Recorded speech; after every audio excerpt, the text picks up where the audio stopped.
Today we have on an awesome guest. We have on Dr. Arlene Sussman, who is a radiologist for VRAD, and that is Virtual Radiology. So happy to have her here. Dr. Sussman, thank you for coming to the Livestream Effect. Thank you for having me. You have had quite a career, and you are a groundbreaker and a trailblazer, and I know that you're pretty humble about that. But if you could do us a favor and tell us just a little bit about your background, because you span everything from one of the finest medical schools in the country to heading up the Department of Radiology at some very prestigious hospitals, correct? I have indeed. I have a few feathers in my cap through the years. Indeed, I went to medical school at Cornell. I think it's called now the Weill School of Medicine, although I think it also partnered with another great, fine institution in New York. And after that, I spent another dozen years in Manhattan, mostly in academic medicine, and then went into private practice. Went back to academic medicine with Memorial Sloan Kettering Cancer Center in Manhattan. And then one more time, I took a jaunt out to Long Island to private practice, where I administered over a 14-hospital consortium in the tri-state area, always doing breast imaging. First of all, you were the first female medical director of breast imaging at Sloan Kettering, correct? Not the first female, but the youngest ever. You were the youngest? Right. I still am. Don't ask me my age. I'm not telling you. I would certainly never ask you your age. Were you always somebody who liked science, liked medicine? Like, what drew you into the world of healthcare? Well, I always loved medicine. I always thought I was pretty good at science, and I think people tend to do things they're good at. So it sort of came naturally to me.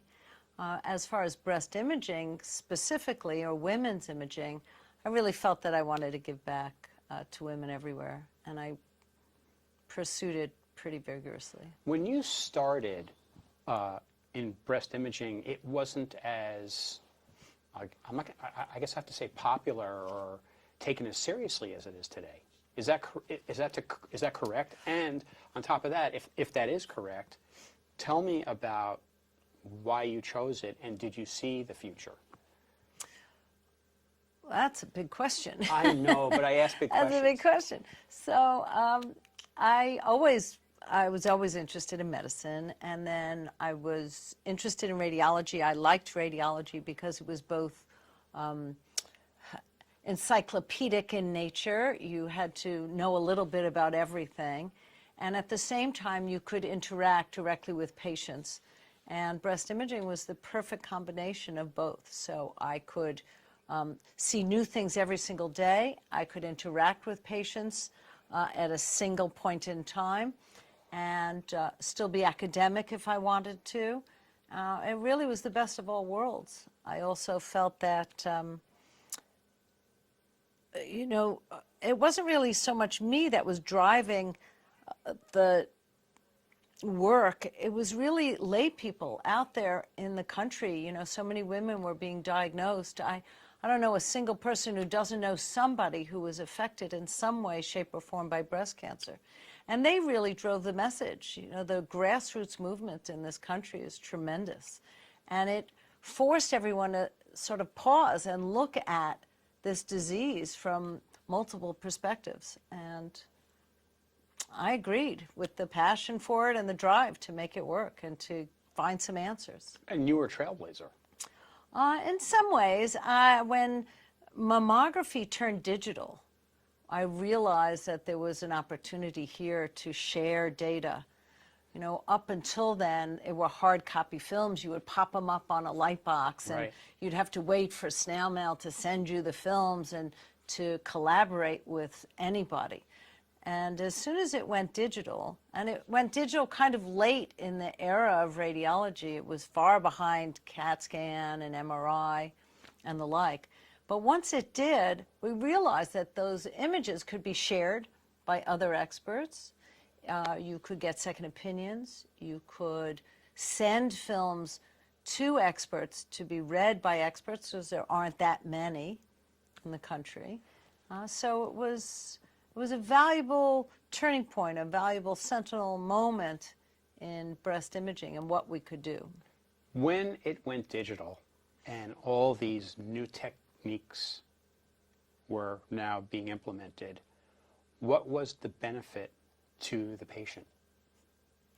Well, a several-fold benefit, I'd say. One is that you now had access to subspecialists where before you weren't. You were locked by geography. So if you lived outside a large academic center, let's say, you wouldn't necessarily as a patient have access to a subspecialist. Now that it's digital and those images can go anywhere, you now have access to someone regardless of your geographic location. And this all occurred well before the organization you're with now, am I correct? Sort of. I kind of pitched them the idea.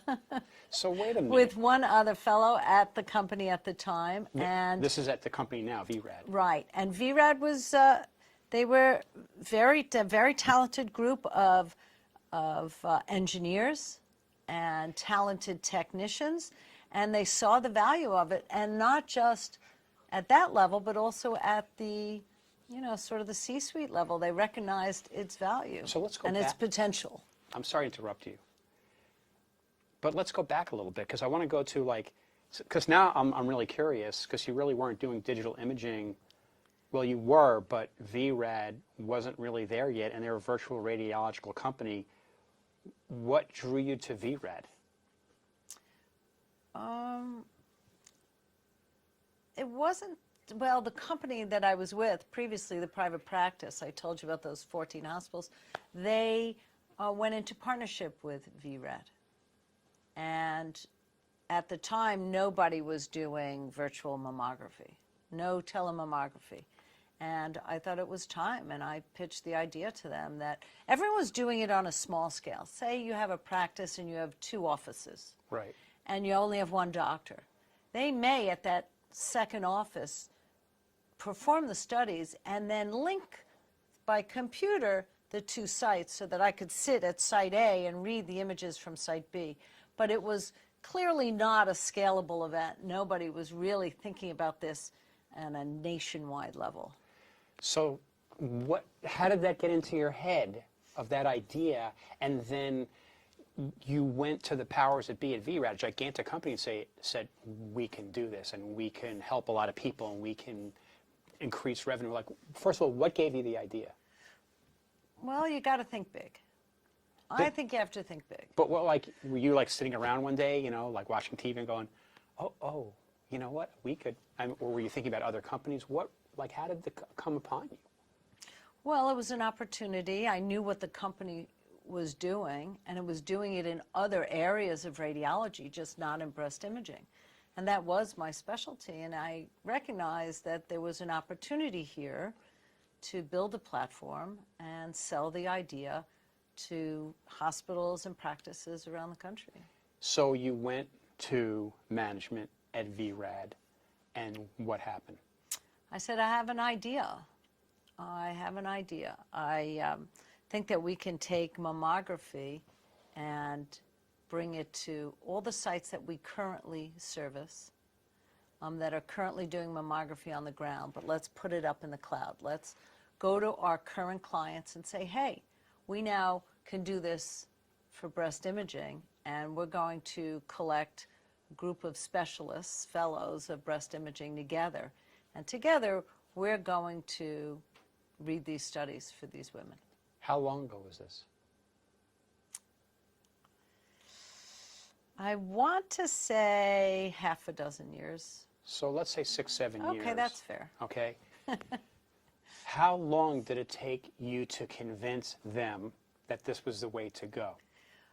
Not long, interestingly enough. The CEO understood its value quickly and said, while mammography itself is not a big moneymaker in the terms of radiology, a body scan, I guess, is worth more than, I know it's worth more than a mammogram, let's say. The powers that be, places that set the rate. Medicare and Medicaid set the rates basically in this country. They're low for mammography, but he understood quickly that it was strategic, that mammography is really quite strategic, that women for the most part are purveyors of health care for their families, and if the woman has a good experience, she's likely to bring back her family members for other studies. Right, so it's not just, for you it's about breast imaging, but for the organization as a whole, it's a much bigger picture of what it will mean to to their demographic. Right, and so, for instance, now we're in 35 states around the country. How many sites? Just Well, all of VRAD was in about 2,500 sites around the country. Wow. Yes, and mammography was a smaller segment of it, about 10% of all of VRAD's business. So now you get the green light, right? They're like, okay, we're on board. Right. Now you have to build a platform. Correct. That had to be something that's no joke. That's like serious stuff. Yeah, that took about a year. We had to get FDA approval to build a platform to read these studies from different manufacturers. You know, the way to perform a mammogram is quite variable. There are a lot of different manufacturers out there that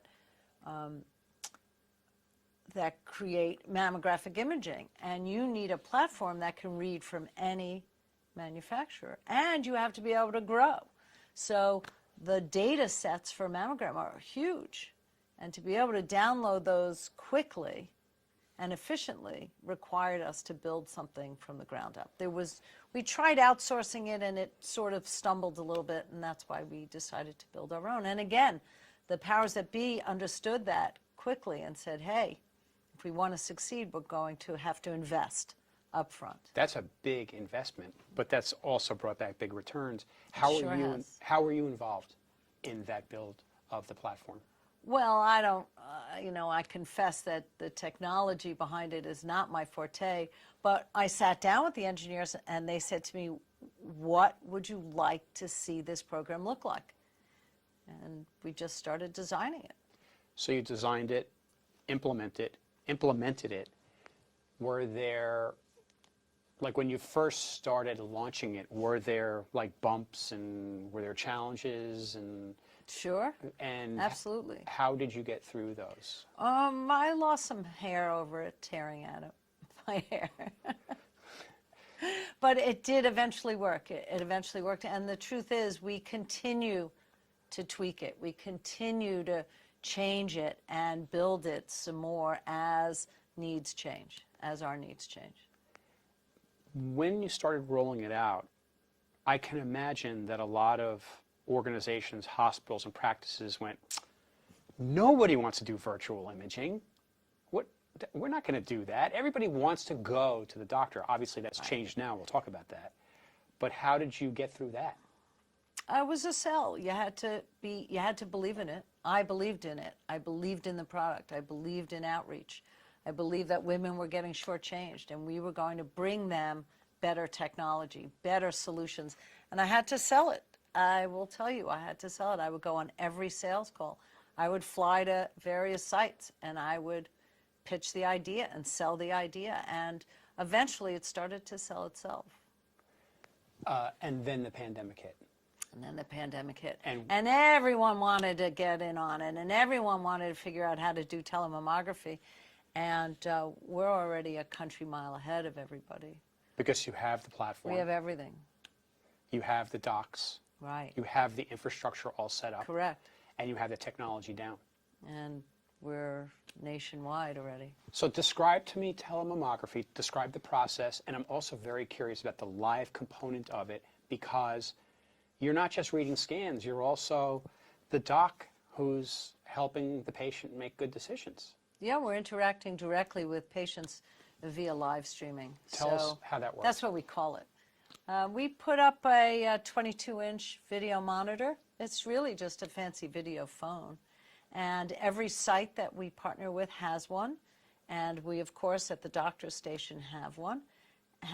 And as images are acquired at the site, they are sent securely up into the cloud and down to our workstation, to our platform.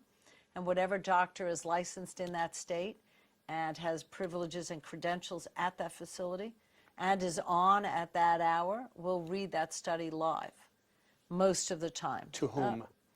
To the site. So just as the technologist would walk down the hall in the same amount of time it takes them to walk down the hall and hand the study to the doctor who's sitting in the office at that site, same amount of time it takes for the images to come to me at my workstation virtually. I'll interpret the study and I will live video chat with the technologist. We'll decide together, just as if I were sitting in the office there. Interpret the films, decide if we need more or not. If we don't and the patient's finished, the patient gets dressed, and the technologist will call me back with the patient, and I'm face-to-face with the patient, live video streaming, giving them Wow. their answers. So it's not the practicist doctor speaking to the patient and giving the results, it's you, virtually? Yeah, I'm the doctor.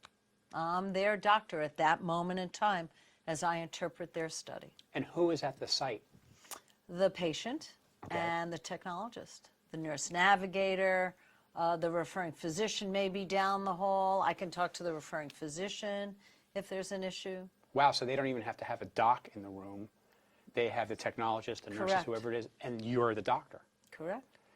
I've seen you read scans, and I've seen you read a lot of scans. How many people can you speak to in a day? A lot of patients. A lot of patients. We run it like we would if I were sitting on the ground somewhere. So on the ground, a seasoned fellowship trained mammographer should be able to run about 6 rooms at once, meaning a couple of ultrasound rooms, some mammogram rooms, both diagnostic and screening mammograms, and you should be able to juggle 6 rooms at once. Does VRAD own any of these sites, or are they? Not a single thing. We own nothing except doctor talent. We offer doctor and professional interpretation of any study that is performed at any facility, anywhere in this country. That is so It's all we do. amazing. What is it like when, I mean, I'm going to get not morbid, but what is it like when you're virtual and you're speaking to somebody in Santa Fe, New Mexico, and you've got to give them some bad news 2,500 miles away? How do you deal with that on a personable level? Well, eye-to-eye contact, first of all. I'm a good listener. I listen to, and I watch the patient, and I listen to them, and they often guide me as to what it is they need. And we'll have a conversation, and it's face-to-face. They're not sitting alone, though. If it's hard news, usually either a relative is in the room, we ask them if they want a relative in the room, or the technologist or the nurse navigator will be in the room. And they can hold their hand, I can virtually hug them, but Right. There's always something positive to say. I will say that even in the face of difficult news, Right. there's always something positive that helps a patient get through it. And it may be as simple as, you have a great friend in the room with you. She's going to be a great ally and is going to help you get through this. Or it could be that it's just in one spot in one breast and everything else looks good. When you are live with the patient, is it harder to read body language or easier to read body language? And what are the things that you look for? I see absolutely no difference. I will tell you, when I first started virtual conversations, I was hung up on the camera out of the corner of my eye. Am I seeing myself? Am I looking at the patient? But you get over that very, very quickly. And patients are really quite used to it now. I mean, now we've been doing it for a number of years. I have the same patients. And they say, hey, Dr. Sussman, how are you? How have you been? That's pretty cool. Yeah. So Nice. can you tell me about some cases? Tell me, can you describe to me, here was the first, here's this, and here's what happened at the end? Can you give us a couple stories? Sure. I had a patient once who we were watching something, we were watching a little spot on her mammogram. And for things that are probably not trouble, we can watch them. In fact, if they run a less than 2% chance of being cancer and it meets certain criteria, we can watch at 6-month intervals instead of yearly intervals, which is a typical mammogram schedule. So we were watching her a little more closely, and she was happy with our progress and brought her daughter in for a mammogram as well. And her daughter had the mammogram, and there was an abnormality on the mammogram. It was her first ever. She had just turned 40. And the mother was there with her, and the mother had known me for a couple of years now. And the daughter had a problem. We knew it. I knew it the moment I saw the mammogram. Certain things will stand out to me that will tell me there might be trouble brewing here. And I remember the mother and daughter sitting in the room together, and my having the conversation with the daughter, and she was so grateful that her mother talked her into coming, that she was going where her mother was, and that the three of us were going to come up with a plan, and I was going to quarterback it for them and make sure that they get over the finish line in good shape and good working order. And that's sort of how it works. You know, you develop a personal relationship of sorts, even though it's at one moment in time, and there's a trust factor there, and that trust factor is enormous. In this kind of medicine, you're affecting a lot more people than you would have had you just been working in a practice in an office. Well, yes? You know, when the mother gets cancer, the ripple effect is very far-reaching. It's far more far-reaching than any other member of the family.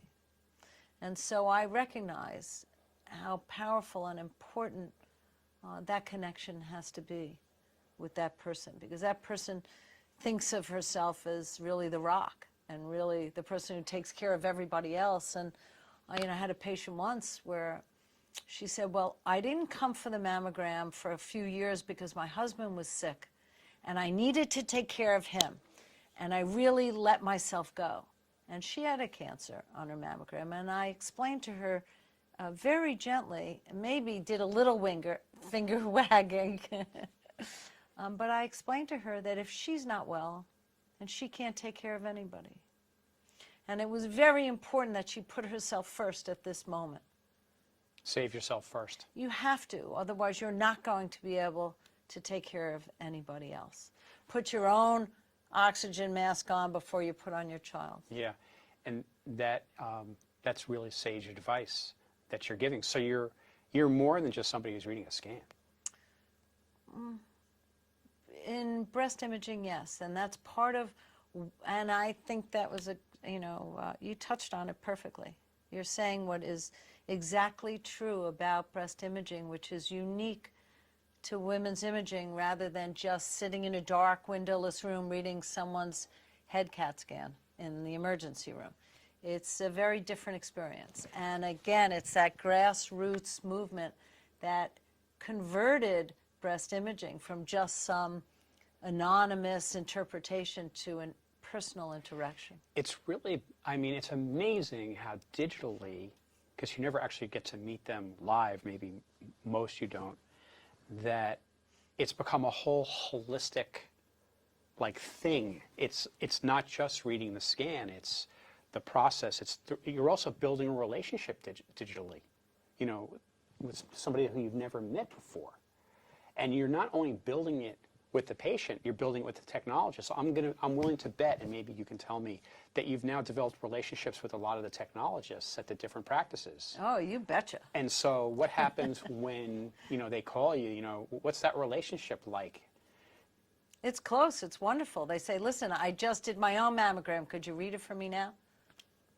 And in fact, the more the technologist works closely with the doctor, the better the care of the patient, because they become really great at what they do. They're good at what they do, and then they become great at what they do as we teach each other along the way. I'm going to guess you work with a lot of teams, and that would not have happened if you were working in a single office practice. Very true.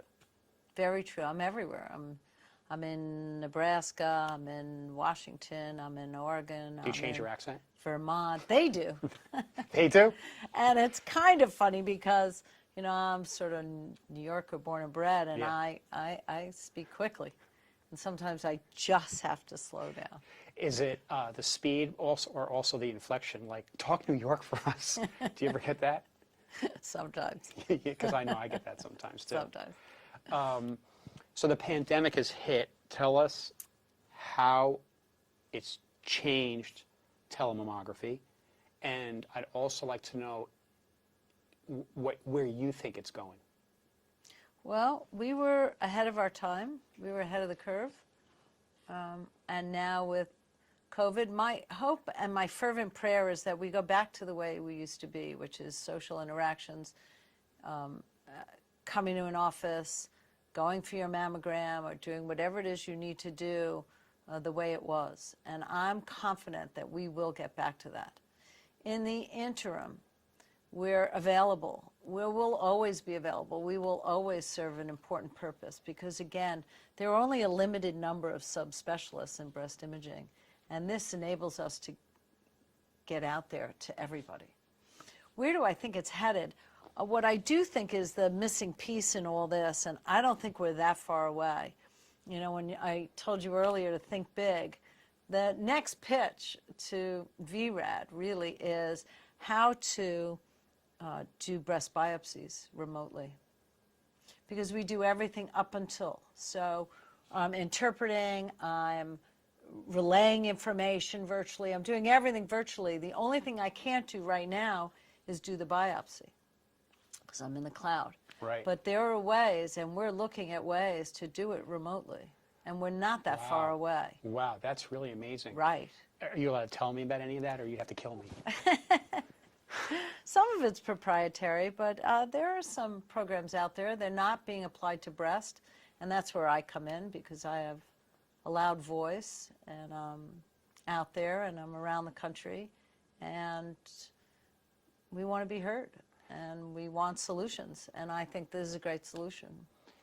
I believe that after the pandemic, even though people are going to want to go back to offices, I believe that this has forced a permanent change in telemedicine and telemammography.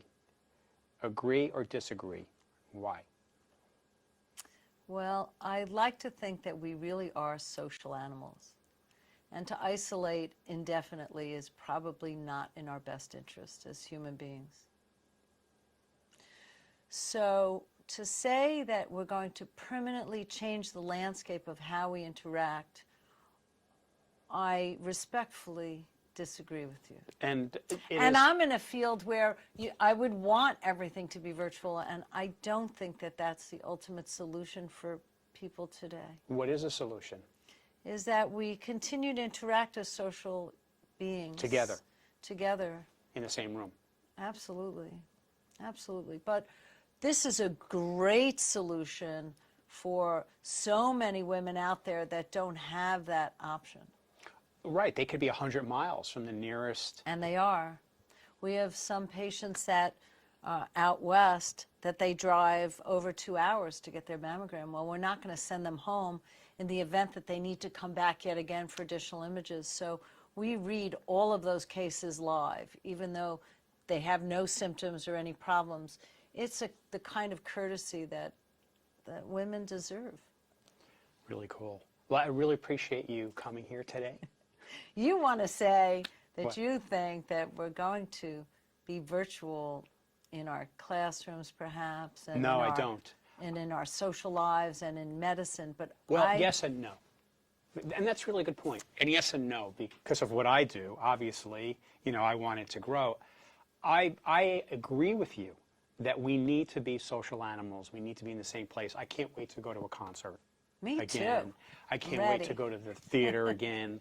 I can't wait to be out and be in places where I don't have to think about the mask and my freaking glasses fogging up. I can't wait for that. By the same token, I think that there's this happy medium that we can arrive at, like you were talking about, in underserved areas where we can utilize these technologies in a way that really help us, but not replace what we need, and that is human interaction. So Beautifully said. I can't respectfully disagree with you on that one. But I really appreciate you coming on. Do you have any questions for me? I think you do. You're in a similar field. I am. You know, you're out there trying to educate and grow businesses without being physically present. And I think the technology is there. I think it's very sophisticated today, and I wish you well. Thank you. I do. I actually want to do both. I want to do exactly what you do. I want it to flourish, but at the same time, of course, I want, you know, I don't want everybody calling Amazon just because they are afraid to go into the grocery store. You know, I want this also to be a venue to help people. You know, New York Magazine and a company called Livestream did a study, and they found that 67% of those who watch a live stream event are more likely to go to that event the next time it comes around. So I believe that there is a place for both. I agree. That outreach, you know, or that first initial connection is a powerful one. Yeah, absolutely. So thank you again. Thank you for having me. Will you come back and visit us? You bet. Okay. You bet.